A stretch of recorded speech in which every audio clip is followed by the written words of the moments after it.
Voy a presentar algunos resultados de la investigación que hemos llevado a cabo.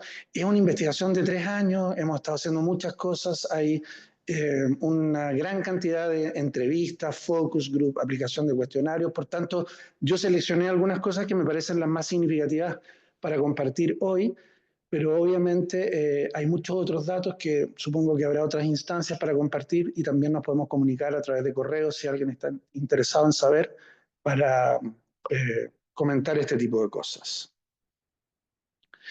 Lo primero es que quiero dar un agradecimiento y no es un asunto formal únicamente, sino que de verdad yo siento mucha gratitud porque hay mucha gente que ha trabajado en este proyecto, a pesar de que este era un proyecto Fondesit Iniciación, y los proyectos de iniciación Fondesit se trabajan con un solo investigador responsable formalmente, pero en verdad aquí hubo muchos investigadores eh, que jugaron diferentes roles, tanto en Chile como en México, no los voy a nombrar, pero quería por lo menos, porque son muchos, quería por lo menos mostrar sus caras y sus nombres para darles las gracias por haber colaborado en este proceso que ha sido intenso, ha sido largo, ha sido complejo, porque el tema es complejo, pero extremadamente nutritivo también.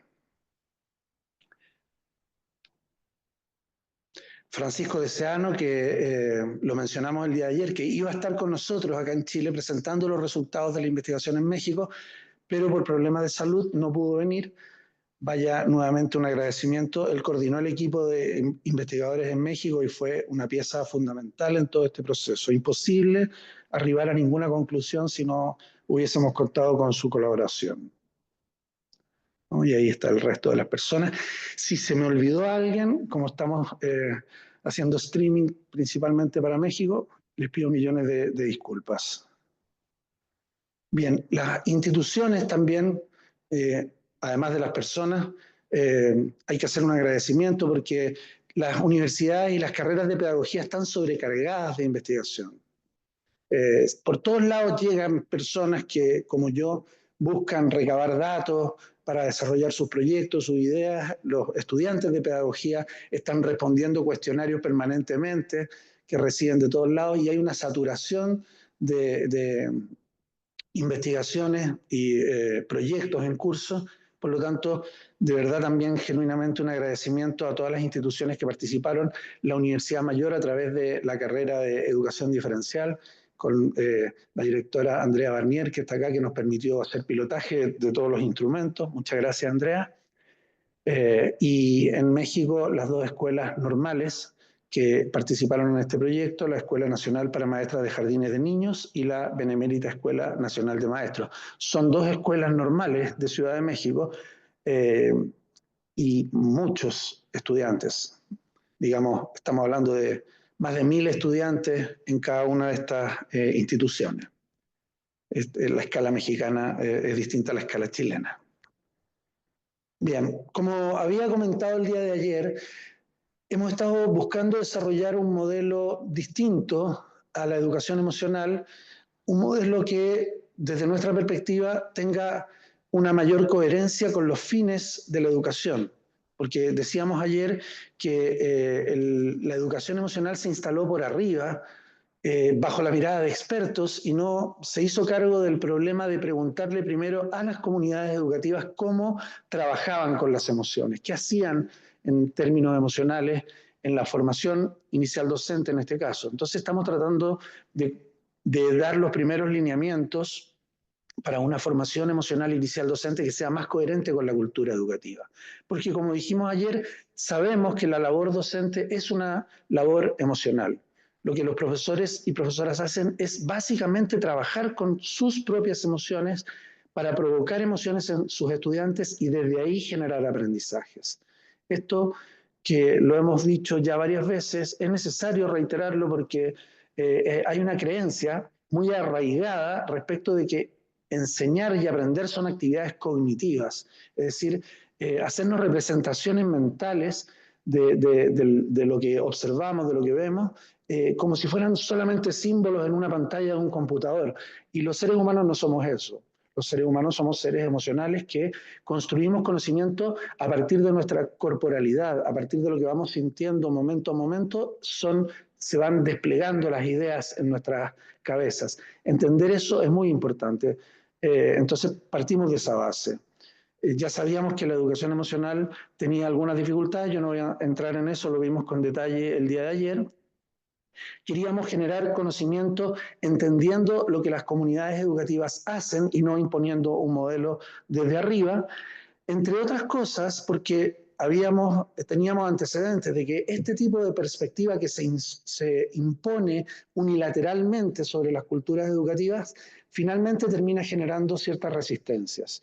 Y yo creo que nosotros ya estamos observando las primeras resistencias en el mundo educativo, por eso están saliendo muchos libros últimamente que cuestionan las ideas centrales de la educación emocional y claman por una mirada diferente. Hay diferentes razones por las cuales esto ocurre, ¿no? El que no escuchemos a las comunidades educativas para generar conocimiento. Por ejemplo, hay autores que destacan razones de tipo político que tienen que ver con un cierto menosprecio a la labor de nuestros profesores y profesoras. En Chile, sobre todo, en México menos, creo, la tarea de los profesores ha ido cayendo en la escala social. Y eso ha sido muy lamentable y tiene una serie de consecuencias para su trabajo. Por supuesto, Rodrigo se refirió a eso ayer y tal vez es una explicación por la cual no vamos a preguntarle a los profesores por lo que hacen, no vamos a mirar cómo trabajan con las emociones, sino que derechamente llamamos a los expertos para que nos digan qué es lo que deben hacer. Hay razones culturales también, como por ejemplo el dualismo emocional cognitivo en el cual nosotros vivimos. Ayer yo comentaba que esto no se relaciona con lo que la investigación plantea acerca del vínculo entre emoción y cognición y que planteó también la doctora Ferreira. El vínculo emoción-cognición casi que no es un vínculo, como bien dijo ella, sentir es enseñar, sentir es aprender. En verdad, no hay una división entre dos procesos como está establecido en nuestra cultura, uno emocional y uno cognitivo. Hablamos de dos fases de un mismo proceso, es un continuo más bien. Y también hay razones de tipo técnico u operativo que hacen difícil entender cómo trabajan emocionalmente las comunidades educativas, ¿no? Por ejemplo, en este estudio era difícil buscar un abordaje relativamente sistémico de lo que las escuelas de pedagogía hacen, porque eso implica mirar en diferentes niveles. Clásicamente los estudios lo que hacen es aplicar cuestionarios pre y post o evaluar las percepciones que tienen los estudiantes respecto de cómo un tema es tratado. Aquí tratamos de generar un abordaje más global y tener una perspectiva de lo que las escuelas de pedagogía hacen como conjunto, considerando diferentes niveles de análisis. Y también dando mucha cabida a lo implícito dentro de ese estudio. No es solamente lo que se dice respecto de las emociones, sino que también muchas cosas que se hacen y que no están declaradas en ninguna parte. Entonces, bueno, ya lo dije, buscar un modelo más bien integral y sistémico que diera cuenta de la realidad de una escuela de pedagogía de una manera más orgánica y no solamente preguntas a actores específicos, todo con el fin de buscar un modelo que sea más coherente con las culturas educativas. El modelo de evaluación que pensamos para este estudio, que en verdad ya lo habíamos prediseñado en un estudio anterior con la doctora Sandra Mesa de la Universidad de Chile, que está aquí, realizamos un estudio como el año 2016, 17 por ahí, fue Sandra, ¿no? Y ya habíamos probado que se podía intentar comprender lo que las escuelas de pedagogía hacen, o las escuelas normales en el caso de México, a partir de considerar tres grandes niveles de análisis. Un primer nivel que le llamamos el nivel explícito, que tiene que ver con lo que está declarado en los programas de las asignaturas, básicamente lo que las palabras dicen en esos programas en términos de emociones. Pero eso había que ponerlo en diálogo con otro nivel que denominamos implícito y que tiene que ver con las creencias de los profesores formadores. En este caso, creencias implícitas. Cuando decimos creencias implícitas, estamos hablando de ideas, de concepciones que tienen los profesores formadores acerca del papel que juegan las emociones en los procesos educativos, pero son concepciones o creencias que ellos mismos no conocen que tienen. Esto puede ser algo un poco paradójico, algo extraño, pero bueno, la psicología social y la psicología cognitiva viene mostrando hace bastante tiempo ya que los seres humanos estamos plagados de procesos que son implícitos, de los cuales no somos conscientes, y uno de ellos son las creencias. Estamos llenos de creencias que influyen nuestra toma de decisiones en el día a día y no sabemos que tenemos esas creencias. Entonces buscamos una manera de poder evaluar qué creencias implícitas tenían los profesores formadores respecto del papel que juegan las emociones en los procesos de enseñar y aprender. Y un nivel central, por último, le llamamos nivel central porque era el más importante dentro del modelo y que tiene que ver con las percepciones de los estudiantes de último año de la carrera y también los profesores y profesoras formadoras respecto de la formación emocional que recibían o entregaban, ¿no?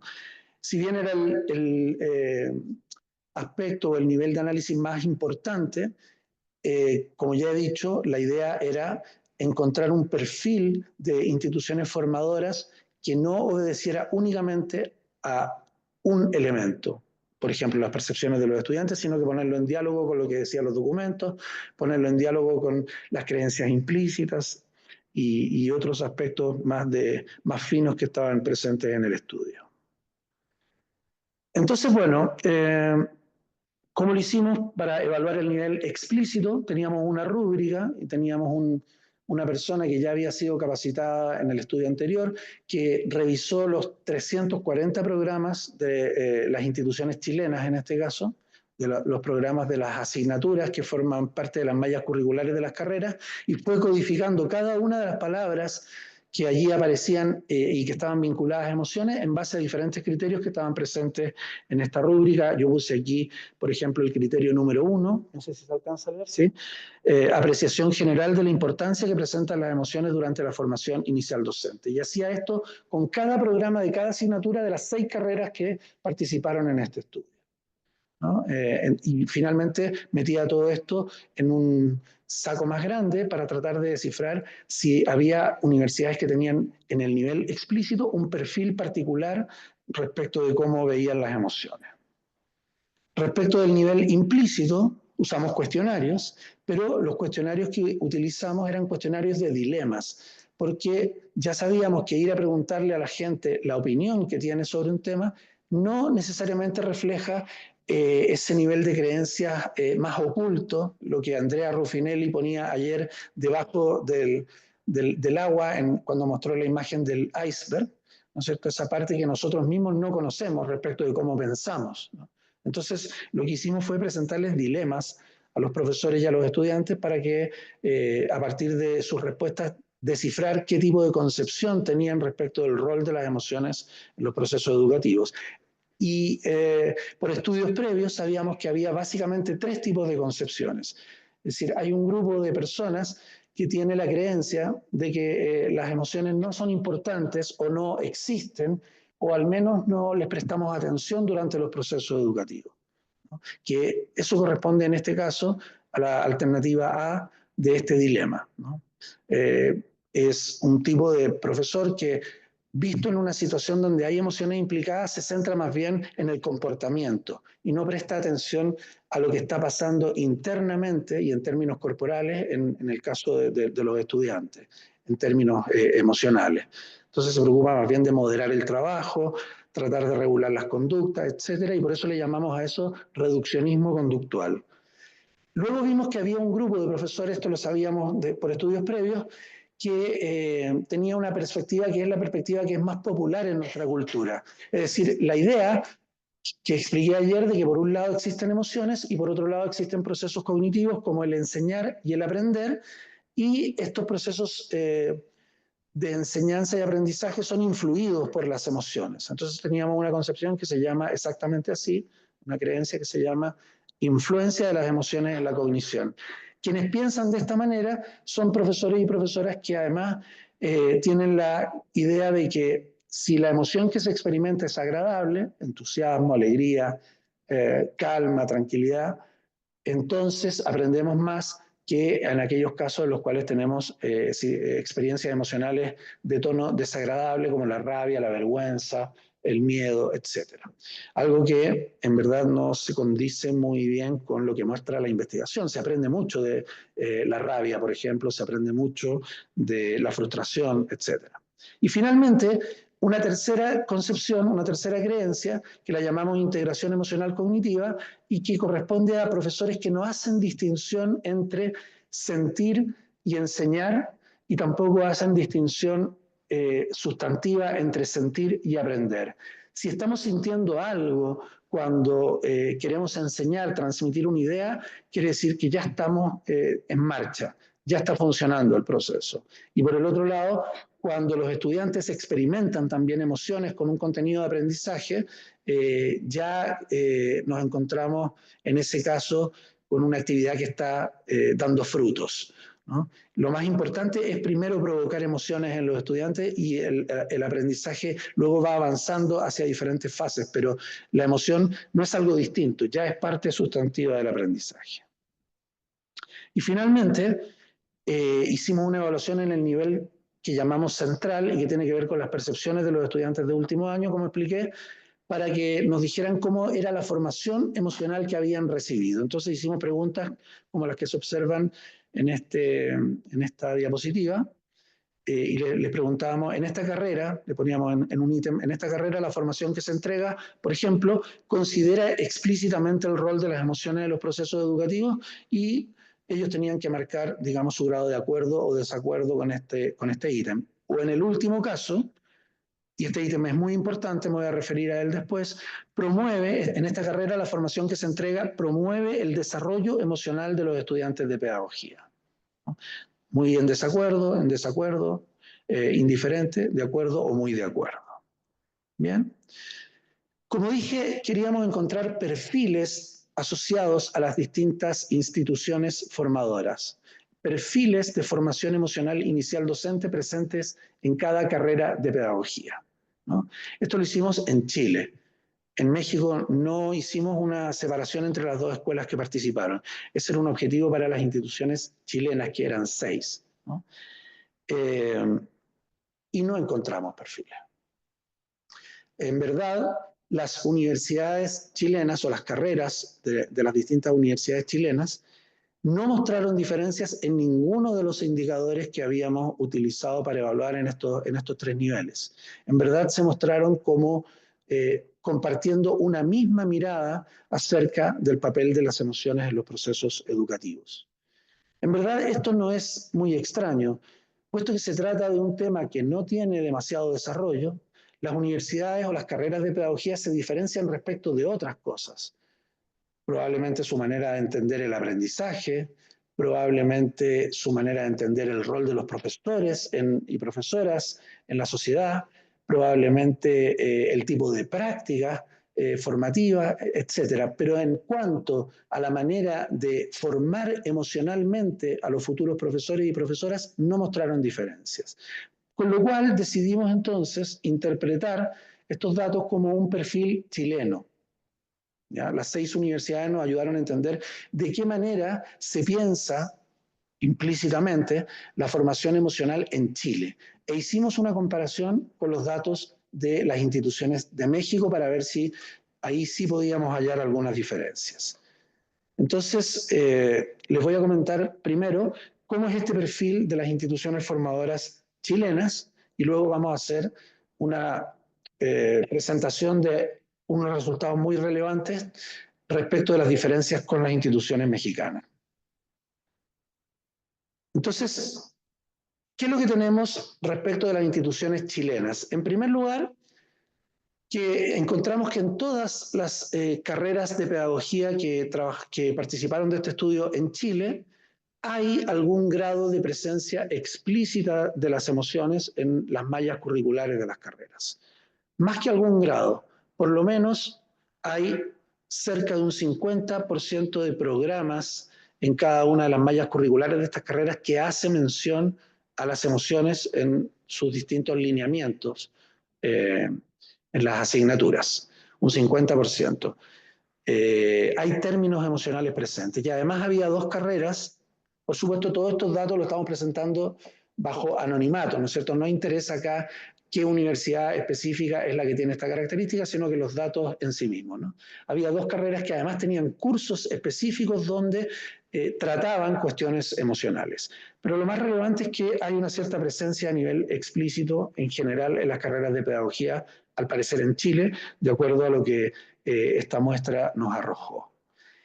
Además, encontramos que en las carreras de pedagogía en Chile predomina una concepción o un lenguaje para hablar acerca de las emociones de características más bien conductuales, fenomenológicas o culturales. Como decía Ana María, las emociones se pueden entender y se puede poner el énfasis desde el punto de vista biológico, desde el punto de vista cognitivo y por supuesto también conductual, fenomenológico o cultural. En Chile, de acuerdo al estudio que nosotros realizamos, lo que predomina son los lenguajes conductuales, fenomenológicos y culturales. No encontramos prácticamente, a excepción de mínimas menciones en una universidad, comprensiones de las emociones desde un punto de vista cognitivo. Y ese es un dato interesante porque si entendemos que no hay división entre emoción y cognición, entender el papel que las emociones juegan en términos de informarnos de lo que está ocurriendo con el mundo y con nosotros mismos, entender las emociones desde un punto de vista cognitivo resulta muy relevante.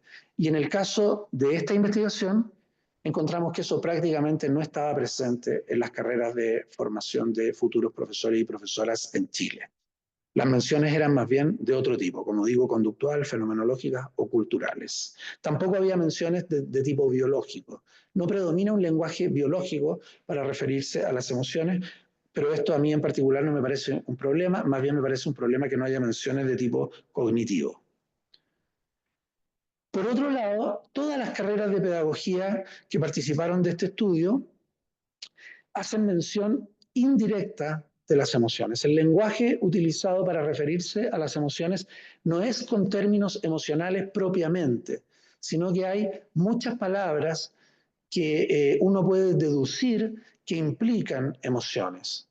Ser humano, proyecto de vida, desarrollo, eh, identidad docente, etc. Es decir, son términos que si bien no hacen alusión directamente a las emociones, uno puede deducir que no hay manera de que las emociones no estén implicadas allí. Y las menciones directas siempre son mucho menores. La mayor cantidad de menciones emocionales son de estas características indirectas. O sea, hay que asumir que las emociones están implicadas allí.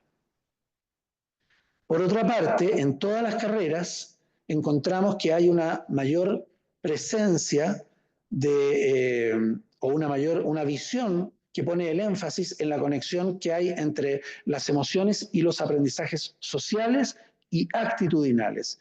En todas las carreras de pedagogía que participaron de este estudio, se piensan las emociones como algo que tiene que ver principalmente con cuestiones como la convivencia escolar, las relaciones entre los estudiantes, estudiante-profesor, etcétera, pero no así respecto del vínculo que tienen las emociones con aprender matemáticas, aprender lenguaje, historia, etcétera. Indistintamente, en todas las universidades existe este mayor énfasis, esta mayor comprensión del vínculo de las emociones con la convivencia escolar. El foco en el aprendizaje de lo que podríamos llamar los contenidos verbales está muy por debajo de esta otra mirada. En todas las universidades que participaron del estudio había también una mirada de las emociones como contexto de los procesos educativos. Prácticamente no había mención, salvo en una universidad, la última, de emociones como centro de los procesos educativos. Es decir, en todas las universidades estudiadas estaba, o carreras de pedagogía, esta idea de que por un lado existen las emociones y por otro lado existen los procesos cognitivos y las emociones actúan como parte del contexto en el cual los procesos de enseñar y aprender se producen. Esa es la mirada más fuerte, la que predomina en esto que podríamos llamar el perfil chileno. Y otro asunto muy importante es que todas las universidades hay mayor presencia de emociones de orden positivo respecto de emociones de las que llamamos negativas, pero que en verdad, como decíamos ayer, no son negativas, sino que son experiencias desagradables, rabia, miedo, frustración, etc. En la mayoría de los programas de las universidades chilenas se hace muy poca mención a experiencias de ese tipo. Casi todo el tiempo lo que se habla es buscar la motivación de los estudiantes, buscar el entusiasmo, buscar la tranquilidad, regular el comportamiento, regular la emocionalidad de los estudiantes, etc. Pero se hace muy poca mención a qué se puede hacer con otro tipo de emociones, como por ejemplo la frustración. No hay diseñados planes que tengan estrategias para trabajar con ese tipo de emociones más bien desagradables. A nivel implícito, como les contaba hace un rato, estuvimos trabajando principalmente con los profesores formadores, tratando de ver qué tipo de creencias implícitas prevalecían respecto del papel que juegan las emociones en los procesos educativos. Las tres concepciones que evaluamos son las que mencioné hace un momento: reduccionismo conductual, influencia de las emociones en la cognición e integración emocional cognitiva. Y lo que encontramos es que entre los profesores de las universidades chilenas, y aquí tampoco hay diferencias entre las distintas universidades, prevalece la concepción que está en el medio, la que llamamos influencia de las emociones en la cognición. O sea, la mayoría de los profesores formadores pertenecientes a las carreras de pedagogía que participaron en este estudio creen que las emociones son parte del contexto en el cual los procesos de enseñar y aprender se producen. Y creen también que si alguien siente una emoción desagradable, aprende menos que si se siente entusiasmado. ¿Cierto? Ya ayer estuvimos reflexionando sobre esto, no me voy a detener, pero sí, por si alguien quiere conversarlo en el café o en otro momento, hay varios antecedentes que nos muestran que esto no es correcto desde un punto de vista de la investigación científica. Se aprende mucho de las emociones desagradables. Esto tampoco quiere decir que detrás de esta investigación hay una búsqueda por tratar de recuperar el miedo como motor de aprendizaje. Estamos en una lógica distinta. Los estudiantes de último año tienen concepciones que son concordantes con lo que creen sus profesores y profesoras formadoras. También entre los estudiantes de último año prevalecen concepciones de este tipo que llamamos influencia de las emociones en la cognición. Hay una gran negación, al igual que en el caso de los profesores, y eso es bueno, un gran rechazo por el reduccionismo conductual. Esa es la primera concepción que está aquí en color azul. Hay una preeminencia de la concepción e influencia de la emoción en la cognición, y también hay un grupo de profesores, en este caso, que sostiene una visión de integración emocional cognitiva. Y eso pasa también con los estudiantes de último año.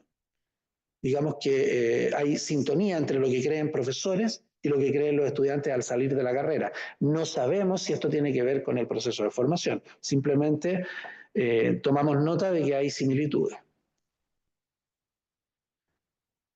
¿Cómo voy de tiempo? Vale. Finalmente, la comparación entre Chile y México. Y aquí, bueno, podemos hacer muchas comparaciones, imaginarán ustedes que tenemos una gran cantidad de datos, pero yo me quiero detener en un aspecto. En este estudio encontramos diferencias respecto de la percepción de desarrollo emocional de los estudiantes de pedagogía en Chile versus los estudiantes de la carrera de maestro en México. Los estudiantes de la carrera de maestro o maestra en México dicen experimentar un mayor grado de desarrollo emocional al salir de la carrera. ¿Bien? A diferencia de lo que ocurre en las instituciones formadoras en Chile, que experimentan poco o nada desarrollo emocional al salir de la carrera. Esto no significa que no hayan aprendido muchas cosas acerca de las emociones. ¿Ya? Esto significa únicamente que cuando les preguntamos si sienten que han cambiado en términos personales, producto de los 5 años de estudio, en Chile los estudiantes dicen no haber experimentado ese tipo de cambio como conjunto. Por supuesto que hay algunos que sí lo mencionan, pero como conjunto no identifican cambios, a diferencia de lo que ocurre en las instituciones formadoras que participaron en este estudio en México, donde sí dicen experimentar cambios en un sentido positivo, un desarrollo emocional positivo. Entonces, este es un dato que parece relevante, ¿no? ¿Qué estará pasando en un tipo de institución versus otra, en un país versus otro, que en uno aparecen diferencias en este ítem y en el otro no se muestran diferencias? Entonces hicimos un segundo análisis tratando de descifrar qué podía estar ocurriendo y qué podía a lo mejor explicar o ayudarnos a pensar dónde se sitúan estas diferencias, dónde se originan más bien. Y lo que encontramos varias cosas, pero yo quiero destacar tres. En primer lugar, destacar que los estudiantes de las carreras de maestro en las escuelas normales mexicanas mostraron una percepción de mayor valoración de las emociones que ellos experimentan cuando están cursando sus estudios. Estamos hablando de la frustración, el entusiasmo, la alegría, el temor que experimentan a medida que van avanzando en las diferentes asignaturas de la malla curricular. Los estudiantes mexicanos encuentran que lo que ellos van experimentando es tenido en cuenta, es tomado en cuenta por parte de sus profesores formadores. Y ese aparece como un elemento que muestra una alta correlación con este desarrollo emocional. Primera cosa, es decir, para sentir que yo he sido modificado producto de participar como estudiante en este proceso formativo, se tendría que dar, al parecer, una consideración relevante, se tendría que prestar mucha atención a lo que yo siento a medida que voy cursando las diferentes fases de la formación profesional. En segundo lugar, pasa lo mismo, pero de manera particular, respecto de las prácticas. Los estudiantes que dicen haber experimentado cambios en un sentido positivo, es decir, desarrollo emocional durante la carrera, dicen también que en esa carrera se presta mucha atención, se tiene muy en cuenta las emociones que ellos experimentan cuando van a prácticas. Desde el inicio, prácticas iniciales, hasta la última práctica final o profesional. Es decir, no solamente una reflexión teórica o de orden cognitivo respecto de lo que pasa en una situación de práctica, sino que sobre todo prestar mucha atención a cómo yo me voy sintiendo en la medida que me voy inmiscuyendo en el terreno práctico, a medida que voy tomando contacto con la labor y con la realidad de las escuelas.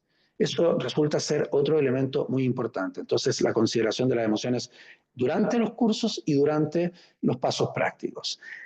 Ahora bien, ¿por qué? Esa es tal vez la pregunta más importante. ¿Por qué razón parece ser importante que me tomen en cuenta en términos emocionales cuando yo estoy estudiando? ¿Qué se hace con esas emociones que yo estoy experimentando día a día durante mis estudios, tanto en las asignaturas como en las prácticas? El factor más importante, de acuerdo al estudio que aquí hicimos, parece ser que las emociones guardan relación con la construcción de la identidad docente. O sea, los estudiantes que dicen haber experimentado desarrollo emocional durante su proceso formativo son estudiantes que visualizan, que son conscientes de que sus profesores trabajan con sus emociones para formar un cierto tipo de identidad profesional. No es que estén preocupados de sus emociones únicamente porque ellos son seres humanos y quieren y desean promover el bienestar en sus estudiantes, que por cierto es un factor también. Pero más relevante que eso es que los estudiantes sienten que sus emociones son tenidas en cuenta porque a partir de esas emociones se comienza a construir una identidad docente. Se hace un trabajo que permite cuestionar creencias previas, por ejemplo, para ir forjando paso a paso un proyecto de quién yo voy a ser como profesional de la educación, quién yo voy a ser como maestro o maestra. Entonces, para ir concluyendo ya y para ir conectando con lo que vamos a ver en las presentaciones que vienen a continuación, parece ser que más que enseñar acerca de teorías, más que enseñar acerca de conceptos que tienen que ver con emociones, lo que se requiere para que se produzcan procesos transformadores en los estudiantes de pedagogía. Recordemos que este seminario se llama Hacia una formación emocional inicial docente transformadora. Para que eso ocurra, para que avancemos en esa dirección, lo que se requiere es considerar las experiencias de los estudiantes durante los estudios. Más que hablarles acerca de emociones, tengo que tener en cuenta qué están sintiendo a medida que van avanzando en el proceso formativo. Y particularmente, qué van sintiendo y cómo todo esto se relaciona con su proyecto de identidad profesional y sus preconcepciones que ya traían de sus historias personales a los estudios. Qué les había pasado antes y cómo todo eso se pone en tensión con lo que van experimentando día a día durante el transcurso de los estudios. Ahí parece haber una clave muy importante para pensar una formación inicial docente que sea verdaderamente transformadora, que más que enseñar a los estudiantes respecto de lo que las emociones son, constituya una oportunidad para aprender respecto de sí mismos, tomar en consideración lo que van experimentando para construirse como futuros profesionales de la educación. Vamos a ver en las próximas presentaciones cómo podríamos trabajar en esa dirección a partir de otros hallazgos de este mismo estudio. Y bueno, eso es lo que les quería presentar. Ahora, si hay algún comentario que nos ayude a enriquecer, a comprender mejor la idea, muchas gracias.